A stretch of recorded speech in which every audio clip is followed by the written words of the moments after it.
all stemmed from me having a bad encounter, and I watched other videos on YouTube, and I wanted to bring more attention to it. You know, just wanted to, you know, educate people on their rights and produce videos that, you know, have that sort of content. He said, okay. So he said, I've seen you've been, you know, illegally detained and even arrested. So what is your end goal? And I said, well, my end goal is to pretty much hold them accountable, because filing complaints are not doing me any good. They're basically either, you know, unfounded or thrown out. And I can give you, like, you know, I can point to the videos where they found no wrongdoing. Only one department that I actually filed a complaint said we were in the wrong. And I was only Round Rock when they legally detained me for filming. They handcuffed me. Fourth Amendment violation. They agreed with me in that situation.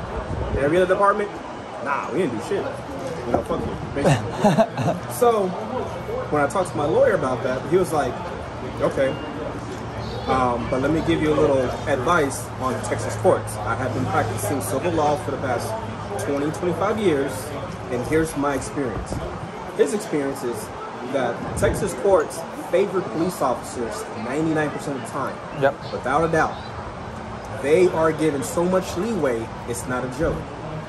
So he said, when you do your videos, if it ever comes to a jury trial, just keep in mind that the prosecutors are going to play on the jury's emotions. They're not going to care about the law, because clear as day, they know if they violate the law or not. But well, it's just like they do. They enforce feelings. Feelings. Like, what if someone walked up to your house and filmed your house? You know, how would you feel about that? You know, think about that. Google does it all the time. So he told me, he said, you know, one thing in your videos that you want to do is try not to come as confrontational, like right off the bat. You know, try to gather information, because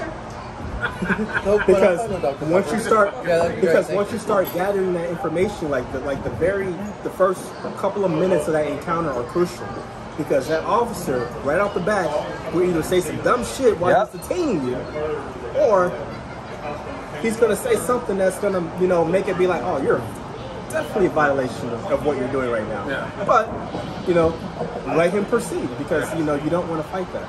Yeah, you know, a lot of people say, you know, don't go down without a fight. That's cool, though. But at the end of the day, you want to go home to your family. You don't want to get injured. You don't want to get hurt. You don't want none of that. You don't want additional charges that could keep your civil case on the back hold. Because at the end of the day, your criminal charges, they have to be absolved before you can go, before a civil case can proceed. Period. Like, and I think the statutory limits on civil cases is 2 years. 2 years from the incident. So you want to keep that in mind. So he said the first couple of minutes of your encounter are crucial, because that's deposition. Now, either you can get deposition on your camera, or we can pay for it, which will be thousands of dollars. Your pick. It's easy, no brainer for me. I'll give a deposition right there on camera, right then and there, because everything the officer says, he can't refute it because he said it on camera. His face, his lips are moving, it's coming out of that. Perfect. Also, for each encounter, make sure you have an unedited copy. Keep an unedited copy somewhere. Because they won't accept edited copies. They won't accept unedited copies. So keep whatever original video you have stored on the computer, put it on a hard drive somewhere. Send it, Patrick. I have every video I've ever made. Yep. Really? Everyone. Raw? Yeah, but because if they come back a month later and say I did something, I'm gonna say, well, no, I didn't. Here's my video. Yeah, Patrick deleted the video. And the video's not eligible to use in court if it's been edited. Sleeping. I don't. It's one of those things where None of my That's one of the reasons they it brings up the argument of this video's edited between this edit between these two videos, these clips, something happening in the middle of that, and there's going to be a lot of it's like he said, she said. It makes it where it draws it out longer than if you just had the whole thing. Yeah. So I love this thing. Yeah, I'm gonna get a couple of those and just keep them on my belt. I'm gonna look like Batman. Get a couple of them around your waistband at 360 view. Just like 4 of them. If you just had like 2 here and 2 back here, you know, I mean, like it'd be hard to miss something. Right. So definitely keep a copy. And if ever your case gets like in court where you have to have a What jury angle trial. wins? Always request a jury trial. Always. It's pretty wide Because- angle. Just so I know. Oh yeah. When the jury sees You know the what this video, is? they're the ones that are going to determine how much money you're going to get out of that situation. Whether it's I know it. nominal damages or, okay, he violated your rights, we're going to award you this much money. Right? So you want to keep in mind, not just your subscribers are going to see that video, the jury's going to see that video. You never know who's going to be in that jury. They could be grandmas, it could be government employees, Yep. it could be just, you know, your neighbor. You It never could be know. like that lady that was at the thing this morning. That's a police officer from Wisconsin that's retired. That just You never know who's going to be in that she says she jury. stumbled on it because she makes her own jewelry, Right. and so she searches YouTube for new jewelry makers, and she found cop watchers. Right, and then on top of that, in that jury trial, in a jury, you might have people who didn't even know filming cops was a thing. Like you never know. That's most All they're people. going to think about is seeing that video, and from just like a you know, from a third person, they're going to look at that video, and they're just going to see you and a police officer, and they're not going to have any knowledge of rights. They're not going to have any knowledge that, you know, okay, these guys record video, for a hobby or whatever. That they do it to hold people accountable. They're seeing that encounter for the first time, and that's what they see. That's what they're going to judge you based off of. Your demeanor, your actions towards that police officer. Yep. Right. And if it's That's antagonistic, then they're going to play on their feelings, and you're going to lose. That's why they said. That's why my lawyer said they will play on the jury's feelings, because they're not going to get in the fact of whether they violate the law. They're going to get out. They're going to touch on that after the fact, because they're going to get the jury to be like, oh, that guy was such an asshole to the officer. I'm going to side with the officer. But then when the officer's like, oh, he violated his rights, well, shit, man, if someone's cussing at me like that, if someone's in my face like that, I might do the same thing too. They're going to play on the jury's feeling. It's called jury nullification. They want to cry and bitch when, you know, it works against them, but when they want to use it against us, they're all for it. Full force. That's what I was saying earlier. Is that, like, you know, whenever they want to look into you and know, and know things about you, they don't do it lightly. They dig all the way to the bone and get every little piece of information on you they can. Like when they pull you over, they don't search your car kinda. They rip that shit apart, you know, just like they do you by, you know, researching all your stuff. But then when we go to research them, you can't get nothing. You can't get a piece of paper that says his name, you know?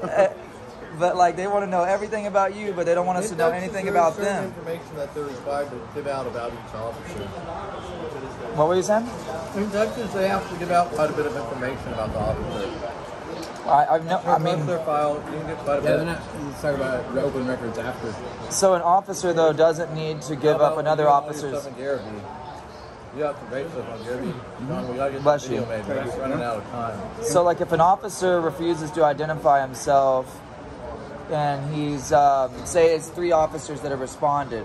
Officer comes up to you, shoves you into the ditch, says get the fuck back. You stand up, you say what's your name, badge number. He walks away, drives off. You look at the other officer. Hey, I need his name and badge number. Never get it to you. Get the vehicle number. When you get the vehicle number, call dispatch. You'll get the name and badge number. That's the way I always try to do it. Is just get the license plate and the car number. But like what I'm pushing to is like other officers should be willing to identify the officer that's trying to get a complaint. You know, that's trying. Absolutely. But it's the blue line. But yeah, but then like. That's where the blue line, what you're describing is the blue line. And then when you ask that officer, hey, could I please get that officer's name? And he says no, he can give you his own information. You know at that point, instantly, he's just as corrupt as his buddy he turns his blind eyes to. And so I found there's a lot more blind eye officers. The good cops, not only do they, you know, fail to turn in the bad cop, but sometimes they just ignore the fact that the cop did something bad because they don't want to believe cops are bad. It's just a coping mechanism, just like the suspect. A lot of psychological situations happen. We do need to get rid of the 1% of bad cops. Okay, yeah. Yeah. More than 99%, I guess. All right, so going back to what I was Word on saying the earlier, street is. I just had to get some good food real quick. So those first couple of minutes, right, they're crucial. So when an officer comes up, I always kind of let them say their piece because I'm gonna say, I'm gonna say whatever I'm gonna say afterwards. The officer's gonna say, hey, what are you doing? Recording, filming. know, what are you doing that for? Whatever. You know, just kind of like go back and forth. You know, create a dialogue with that officer.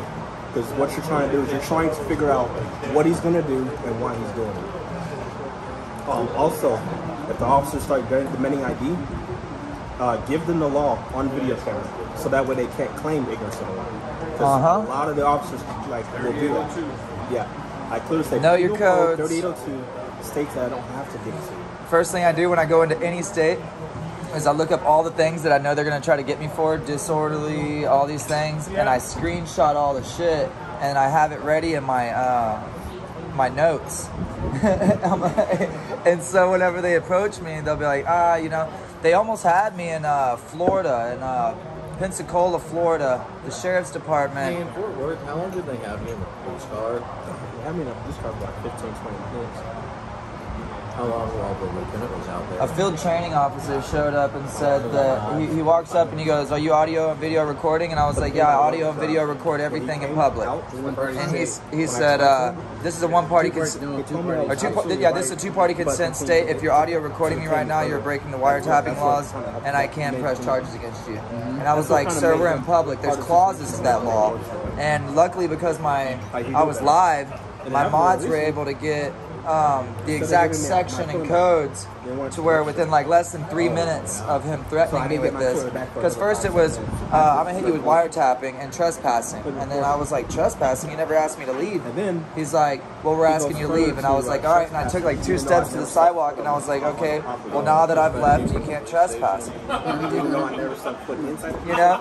I was never on the same side of the street as the police station when they wanted and so then it was back to the wiretapping, you know, and luckily my viewers were able to get the law to me because I didn't know their shit. I didn't look up wiretapping for Florida. And then I was like, this code, this section, this thing, I'm screaming it like at the top of my lungs. I'm only like 20 feet away from him. I was like, it states this. And then he comes walking up to me, like, stay right there. I'm like, fuck, now he's going to hit me with disorderly for screaming or something, you know? And he's like, let me see that code again. And so I showed it to him. He said, yeah, okay, the wiretapping thing, I can't get you on that. The trespassing, I can't get you on that. But if you go back on this property, I will arrest you. And I was like, okay, well, I'm going to your department to file a complaint on you. So, by the time I get to his... filming a police station? Dude, by the time I get to his department, he's pulling up on me, jumps out of his car, and he runs up. He's like, hey. I was like, what's up? Hey, man, good to see you again, dude. What's up? He's like, I just wanted to run over here and stop you before you went inside. You're completely right. I was wrong. You know the law better than I do, obviously, on these kind of specific things. And just completely apologizing, dude. Broke down, and he was a field training officer with a trainee in the car with him. And so I was like, that's what it's about. You know, like, I was like, you're the dude out here training these officers wrong. And I'm glad that I was able to encounter you today, so that from now on you can teach them that we can video and audio record anywhere in public. And so Pensacola Sheriff's Department should have no more issues, hopefully. But I'll have to go back in another year. I'm going to go back there. I go there. Federal wiretapping. Oh, you're made in federal wiretapping. You know what? You put it very often. No. Do we miss him yet? Places you go, I go and I hit it. It's a wrap. So, I mean, I'm down to go. Yeah, that's what I'm saying. Like, yeah. Make sure you quote the laws that you know. You don't have to quote them verbatim. Just give them the code.